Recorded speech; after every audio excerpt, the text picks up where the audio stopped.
El siglo del yo. Se trata de las ideas y la labor de Edward Bernays, sobrino de Sigmund Freud, quien creó y desarrolló las teorías psicoanalíticas y el deseo, para aplicarlo en todo ámbito político y económico, con la finalidad de probar y demostrar hasta qué punto es posible manipular las mentes de las personas para objetivos destacados. Era psicólogo, periodista, fue quien implantó la administración pública en el año 20 y fue quien promulgó que la mujer fuera partícipe de todo aspecto económico, político y social. Desde entonces él lo llamó la máquina de la felicidad. Continuamos con el segundo capítulo del siglo del cual se denomina la ingeniería del consentimiento. Como ven en las diapositivas está Sigmund Freud como creador del psicoanálisis, Anna Freud que ayudó a su padre constantemente y está Edward Bernays que es su sobrino. A través del sueño se llega al inconsciente y a los pensamientos, establecía Freud. La idea de Freud sobre la mente inconsciente fue utilizada por los que estaban en el poder para controlar las masas después de la Segunda Guerra Mundial. La idea de Freud fueron utilizadas por el gobierno, las grandes empresas y la CIA para controlar las mentes de los ciudadanos estadounidenses. El psicoanálisis en la guerra y posguerra. La historia empieza en medio de la Segunda Guerra Mundial. El 49% de los soldados americanos enfrentaron problemas mentales. El ejército, por desespero con lo que pasaba con las tropas, utilizó el psicoanálisis para tratar los problemas mentales de los soldados.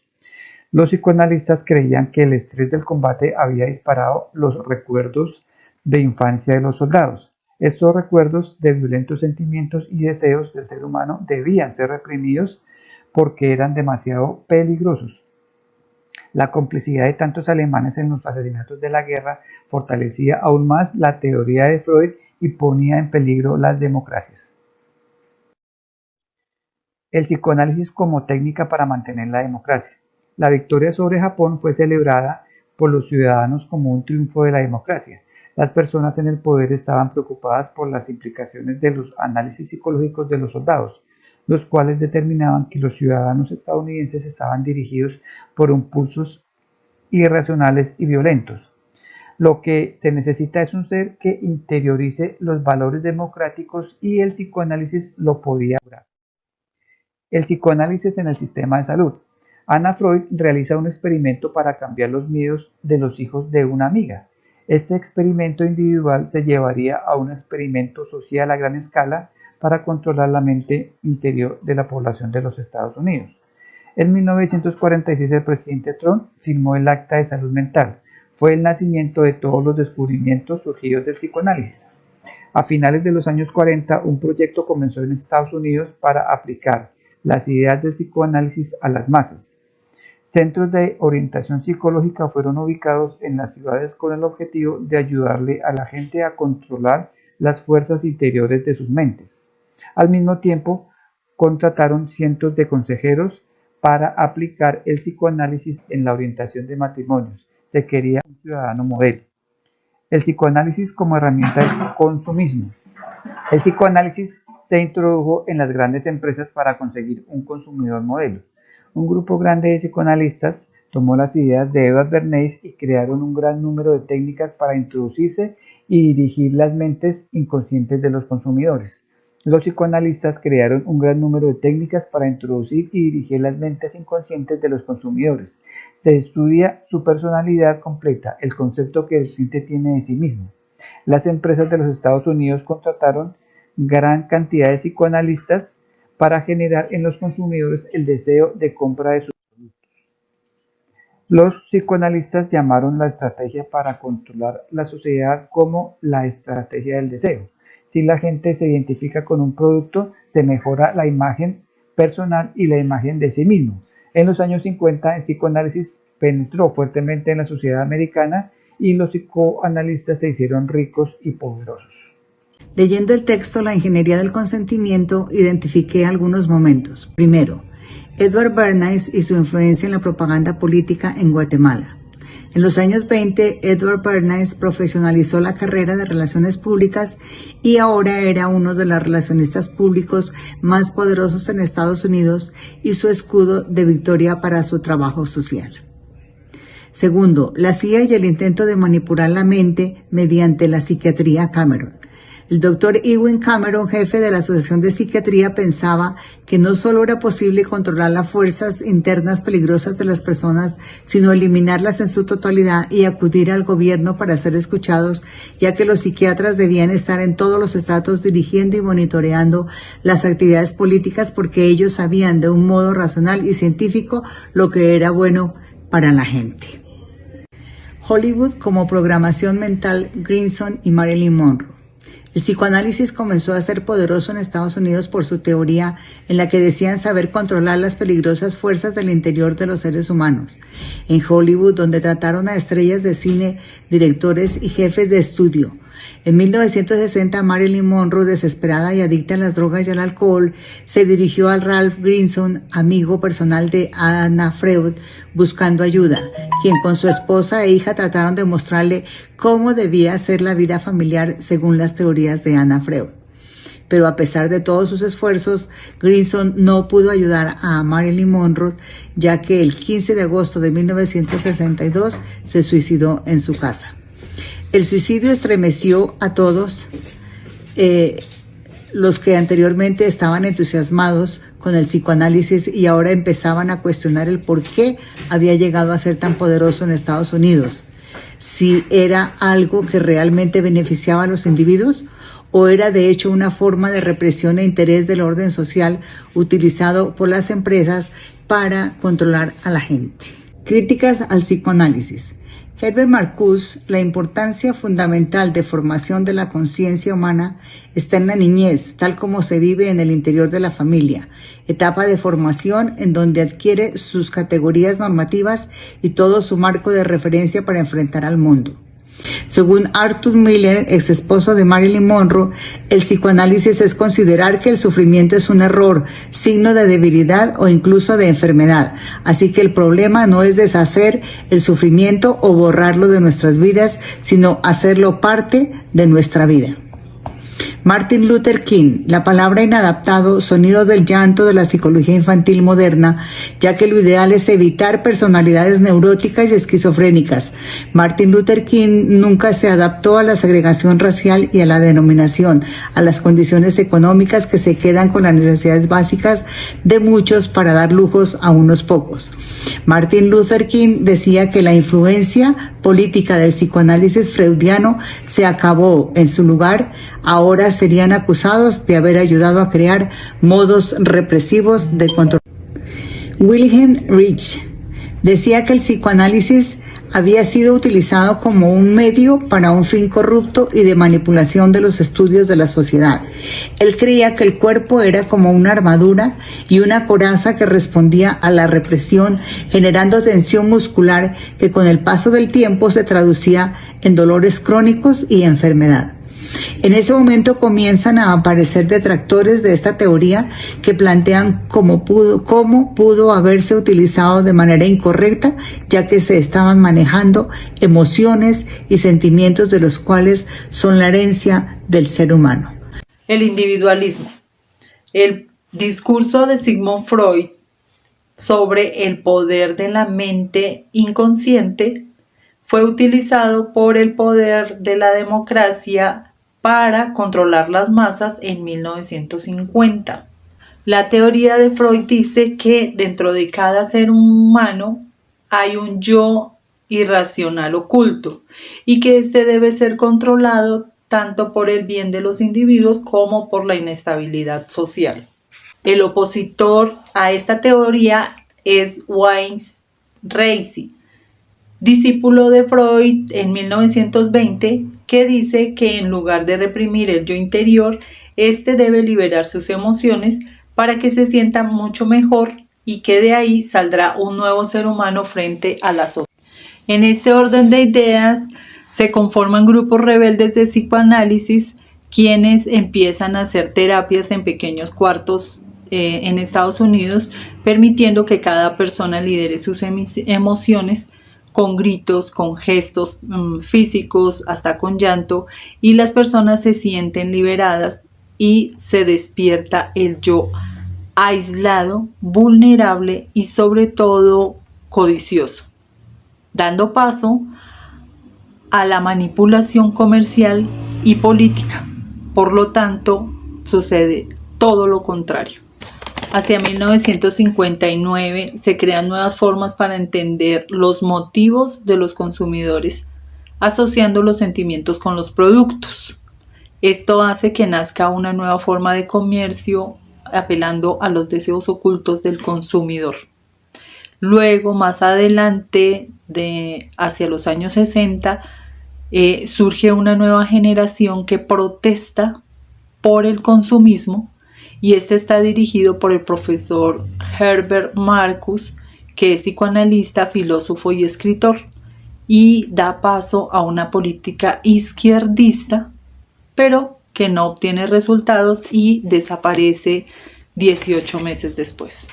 A finales de los 60, comienzo de los 70, nace un grupo que crea el Centro de Movimiento Nacional de Transformación, que dice trabajar el sistema de Raicé en grupos y aplicarlo de manera social. Esto lleva a trabajar con grupos de personas negras y radicales blancos, haciendo enfrentamientos para que expresen sus sentimientos, pero esto no funciona porque los blancos tienen más beneficios que los negros. Por tanto, los negros piensan que esta es una manera de espiarlos y que quieren acabar con ellos.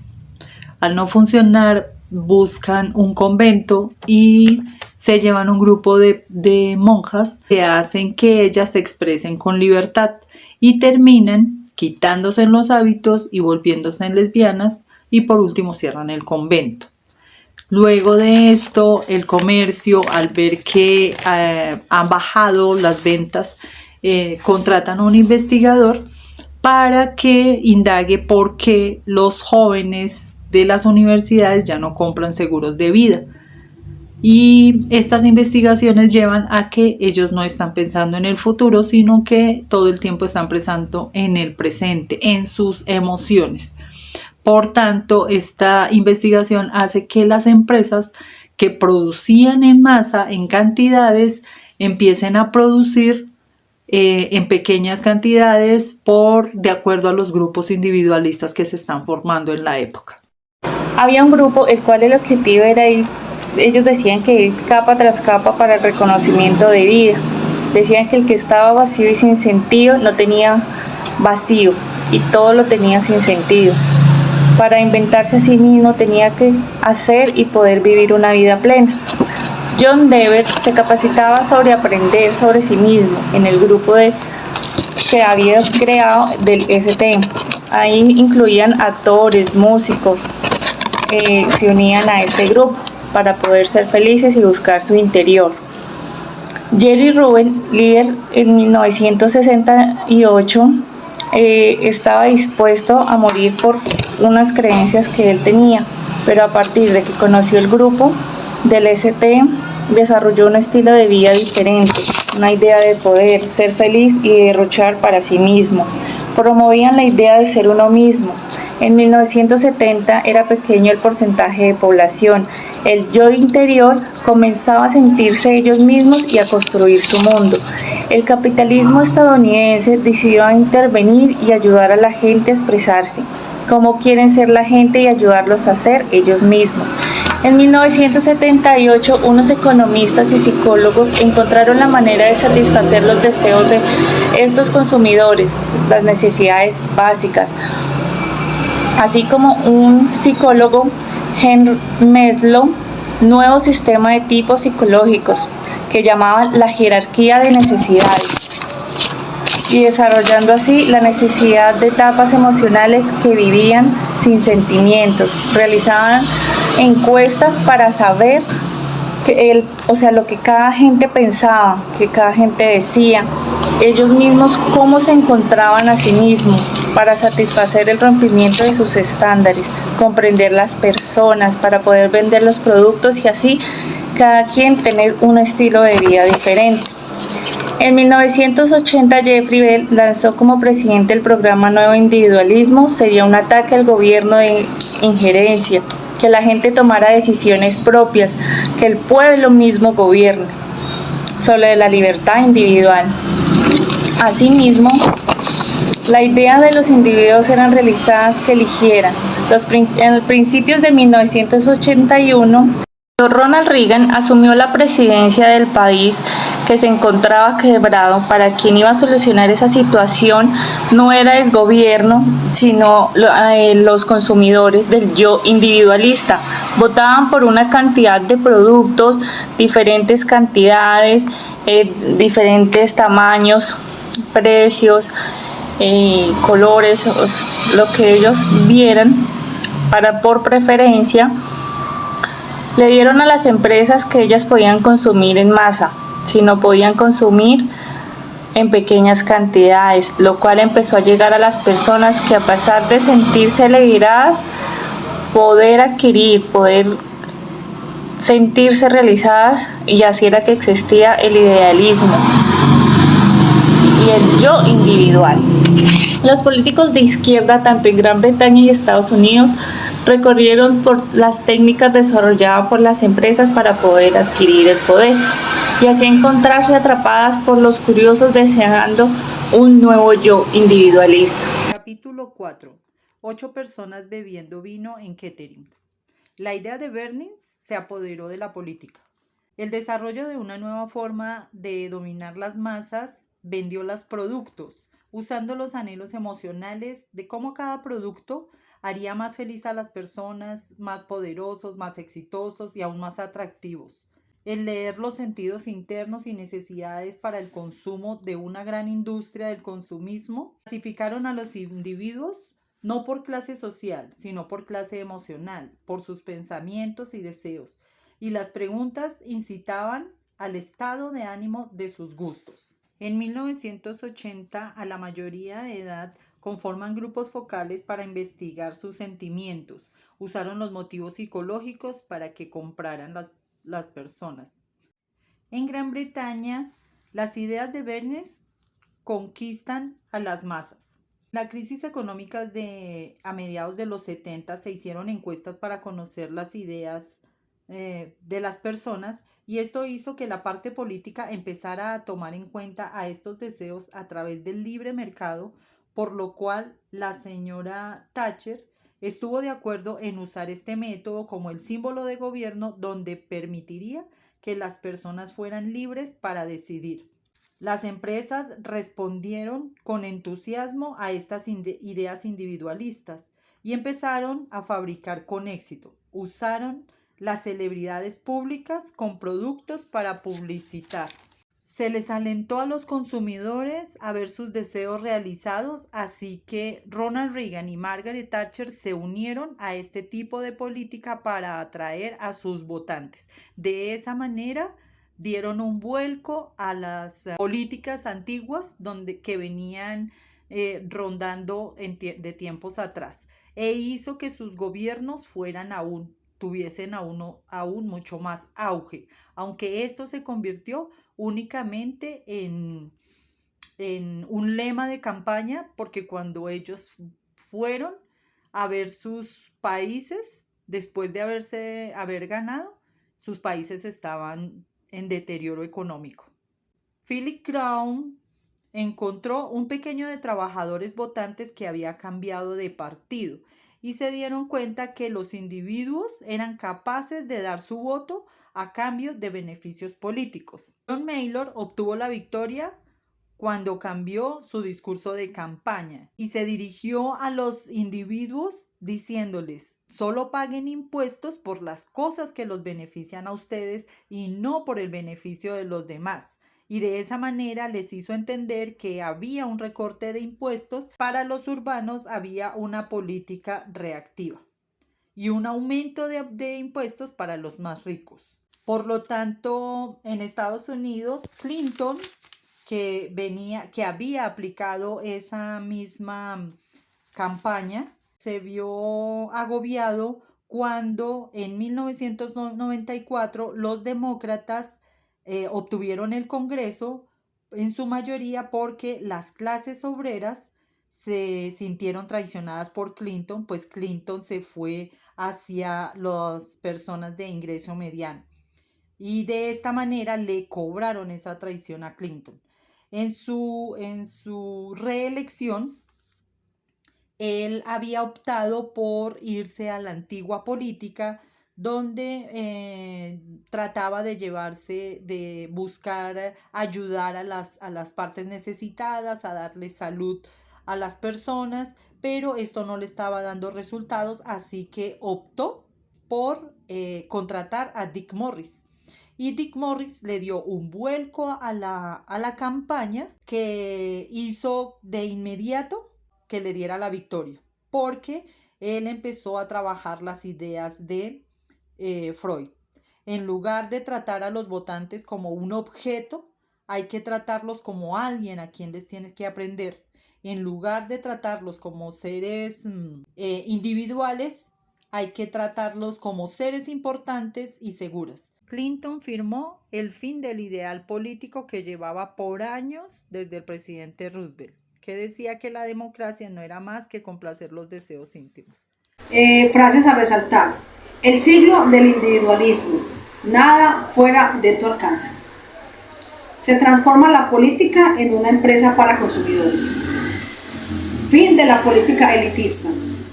La naturaleza humana nos rige. Somos movidos por emociones.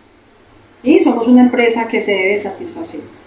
Palabras propias de nuestro padre de las relaciones públicas, que se llama Edward Bernays, quien era sobrino de Sigmund Freud y nació en el 22 de noviembre de 1981 de nacionalidad austriaca.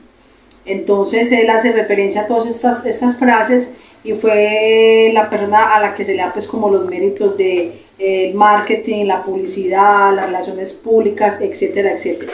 ¿Qué son entonces las relaciones públicas? Las relaciones públicas han alcanzado un poder un poder industrial muy grande y se ha extendido por todo el mundo, tomando una gran importancia en el desarrollo de la opinión pública o el manejo de las masas.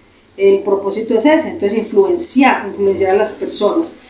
¿Cómo se hicieron esos experimentos sociales? En 1920 Edward Bernays hizo pues como una introducción a la sociedad de las mujeres que fumaran públicamente, ya que eso no se hacía, y él como que entró, rompió esos esquemas y cómo venció esas barreras haciendo ese tipo de experimentos sociales, al punto de que las mujeres entonces ya, pues como lo vemos ahora, lo hacen, y en esa época pues también lo comenzaron a hacer porque no se debía de hacer, no lo hacían. Entonces él empezó a hacer esos experimentos y como la verdad sí nos sentimos influenciados para a la hora de tomar decisiones. Yo pienso que también a nivel personal y a nivel social. Entonces, a ver, para mí es muy importante como traer a colación todo esto porque pasa igualmente con la política. En el plano de la política nos vemos influenciados a la hora de tomar una decisión para votar por un candidato X. Y nos vemos entonces en el tema de que la publicidad o el marketing publicitario, el marketing político, y puede influenciar las masas a que voten por un candidato X o y pienso que en mi opinión personal uno debe tener como su propio criterio a la hora de tomar como decisiones. Pienso que en todos los aspectos de la vida, en el plano político, en el plano social, en el plano religioso, también puede pasar lo mismo. Entonces yo pienso que lo que me trajo pues como este conocimiento es la importancia de tener como esos criterios personales y no dejarse como uno influenciar por las masas